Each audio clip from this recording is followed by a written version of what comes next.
might as well join the Skybrid Wars, as people are asking me to join it, so that's cool.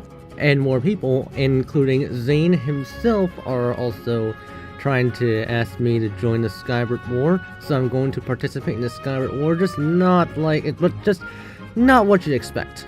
Zane's audience is younger than Goji Center's audience, and therefore the Hybrid Wars attract even more people, including even more kids.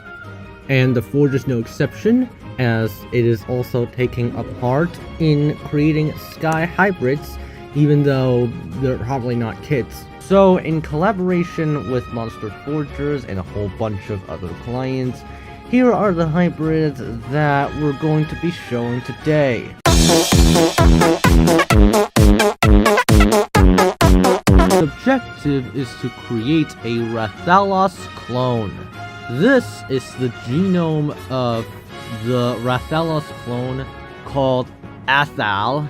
You're not going to be reading all that, so let's just give a rundown of this. So, the HarrisTsangYT starts off as the base of the hybrid.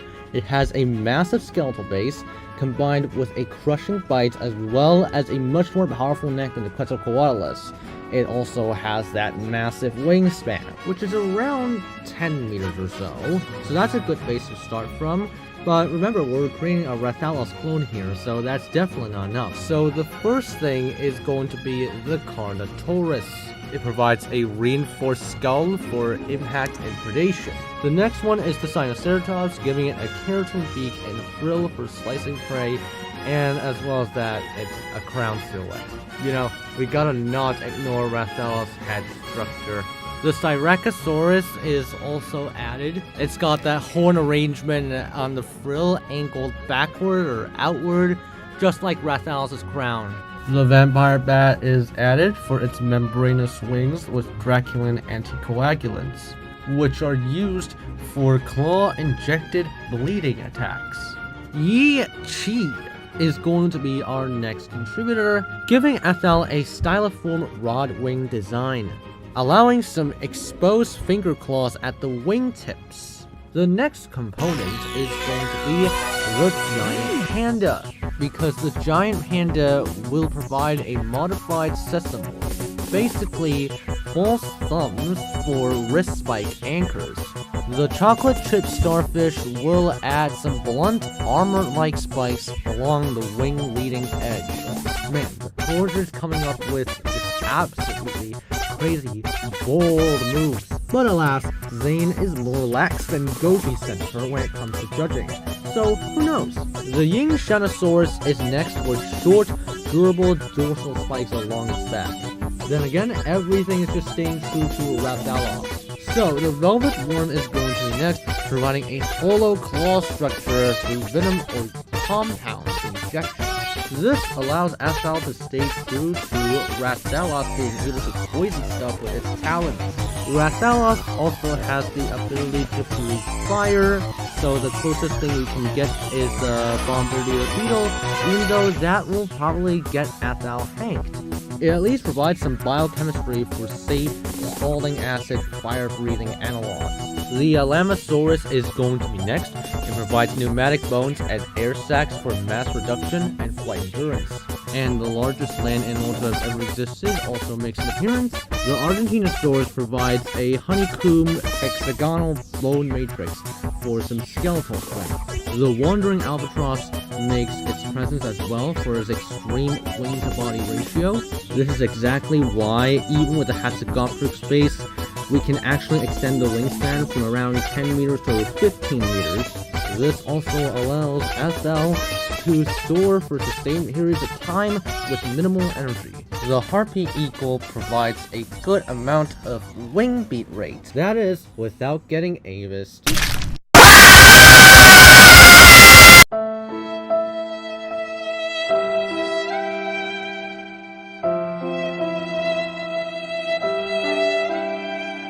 Morning aside, the Harping Eagle also gives strong muscles as well as aerial agility. As well as that, it also adds some killer instincts to the hybrid. And finally, this is called the Pompeii Worm.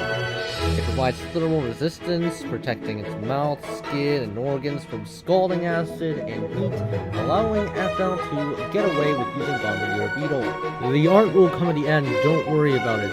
Anyways, let's move on to our next hybrid. I just got a call from Monster Forgers saying that Athal's genome has been refined. Well then, might as well cover it as well. So here is the more refined Athal for the Skybrid Wars. Quite a lot of changes. So the Sinoceratops has been removed for Proceratops for its incredibly sharp beak. The Mealania is added with its club on the tail, and its skull has large cracks between each scute, allowing for its expansion. The Vampire Bat's immune system is also used because, the Vampire Bat has a very good immune system. The Hognose Skunk is added to the list of Athal's genomes, presumably because of its highly flammable spray. Now it can be released through the mouth.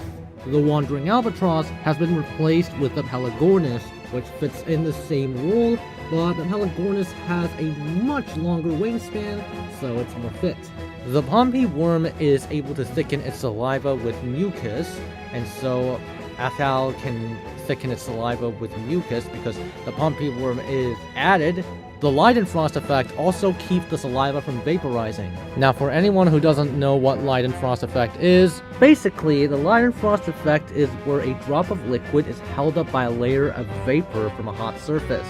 It's because as soon as the droplet touches the hot surface, the part that touches the hot surface evaporates, and thus it creates some sort of barrier preventing the other parts of the water droplet to touch it for the time being, touch the hot surface for the time being. This is actually why this guy was able to get away with absolutely no injuries, even though he literally put molten metal on his hands. The moisture on his hands evaporated, resulting in water vapor just covering the hands for a brief moment, thus preventing molten metal from seeping into the hands, and therefore this guy's hands are protected. I took physics class, so I know what Leidenfrost effect is. So yeah, pretend this is just an education segment. Moving on, the Tarkia makes an appearance thanks to the spikes along the side of its tail and the main body, along with some minor armor around the body providing the tail for Athal, as you can see here. The Narwhal is added for its forward-facing tusk, while the African forest elephant is there to curve the tusk slightly upwards. The African forest elephant makes the tusk much shorter. It also hardens the tusk and making it less sensitive. It also moves the tusk lower down the face, roughly above or around the chin. And that's pretty much it. The drawing will be showed later on. But anyways, let's move on to the next hybrid.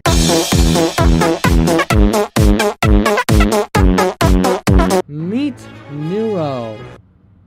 Not this Nero. Go away, Nero. Nero, a bird of prey that will enter the Skybrid Wars, and the client is Doomsday Protocol, aka Doomsday. The Huss Eagle is Nero's base, giving Nero much needed size and wingspan. The Crow has been added for its intelligence, known for its tool use, problem-solving skills, and whatnot.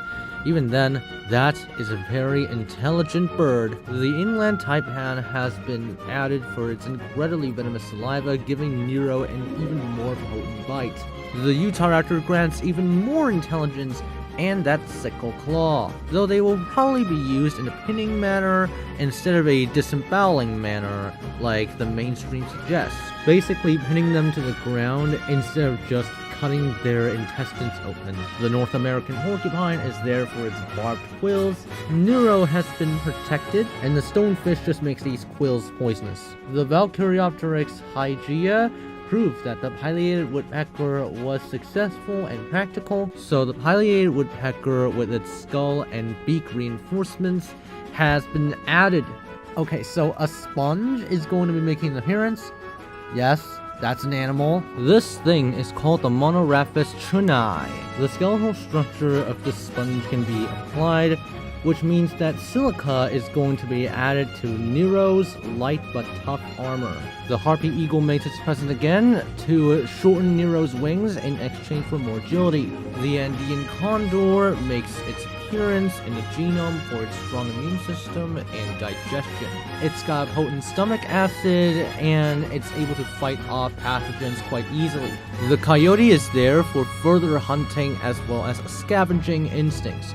So, well, brain contributions. Peregrine Falcon is taken from Maddie and Maggie with its fast perception and the ability to stoop, resulting in great speeds. The Pigeon is there for its great stamina because of its highly efficient respiratory and metabolic systems that are going to be incorporated into Nero. The air sacs and its high density of mitochondria and muscle cells allows the Pigeon to sustainably produce energy via aerobic respiration, allowing the Pigeon to have great endurance. Nero can certainly take use of that. The Jaguar is added purely for its stronger legs.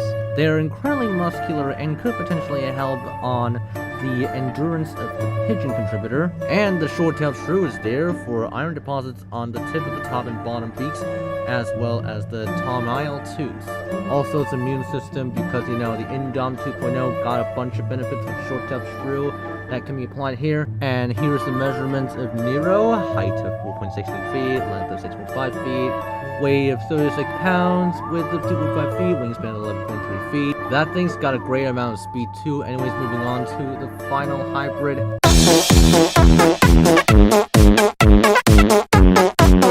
The last client is me. Yay! If you haven't seen the Catastroph video, then check the whole thing out. And as well as that, Catastroph 1.1 has been made in order to address the potential flaws of the hybrid. So check both of these out. Links are in the description. Anyways, normally we would slap in 3 of these into the Skybrid War team if the Dominion Locust was allowed. Zane clearly stated that only real-life animals are allowed, and unfortunately, the Dominion Locust is not one of them. But I do have a solution to this, and it's by using the prehistoric grasshopper called Pycnophobia robusta as the base. And fossil evidence could have seen that, Pycnophobia robusta could reach over 17 meters in length. And the desert locust is there because it's the most invasive locust out of all of them, and it just gives our hybrid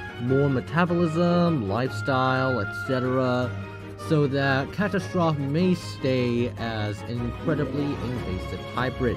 This hybrid is now called Catastroph Skybrid War Edition. Everything remains the exact same for Catastroph, and so yeah, it's just that the size, the length, and whatnot, they're different. Also, this comment as well to make it more effective as an invasive species. Here are the contributors, as you can see here. Just pretend that Dominion Locust is not there. If you are too lazy to go through the entire Catastroph video, I'll just go through a rundown instead. The Globitermes sulphureus adds the ability to digest wood, as well as explode upon death as a means of a final attack. The Asian longhorn beetle gives our hybrid the tree burrowing behavior. The mosquito allows for multi-needle pyrosis, as well as anticoagulant saliva, as well as blood processing, as well as thermal tracking, so that it is able to detect stuff even with infrared. The aphid is the whiptail lizard of this hybrid, allowing for rapid apoptotic parthenogenesis reproduction, as well as the targeting of weak and small plants. The hairy-headed leafcutter ant allows for blade-like mandibles, as well as the ability to fungus farm, coinciding with the aphid, as well as the Asian longhorn beetle. The cockroach gives excellent resilient traits and extreme olfactory acuity. More specifically, the American cockroach. The Lonomia obliqua gives venomous hairs as well as toxin, as well as coinciding with the termite explosion, making it basically a toxic gas attack. The diabolical ironclad beetle's armor is added, although diabolical ironclad beetle armor isn't on top of the abdomen. And of course, the MVP is the Asian Giant Hornet, providing hive mind aggression, intelligence, and tactical coordination. And the Asian Giant Hornet is also added not just for its great combat ability, but also its venomous stinger that can sting multiple times, unlike the bee.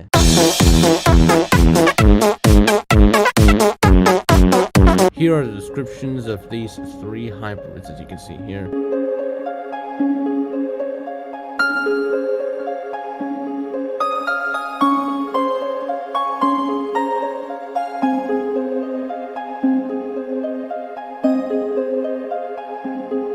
We will be sending 1 Athal, 1 Nero, and 3 Catastroph Skybrid War editions into the Skybrid Wars. Go join the forge if you want to make better hybrids. Link is in the description. And so, without further ado, thank you guys for watching. Hope you enjoyed it, and see you all next time in another video. Special thanks to channel members for supporting this channel. It helps out a ton.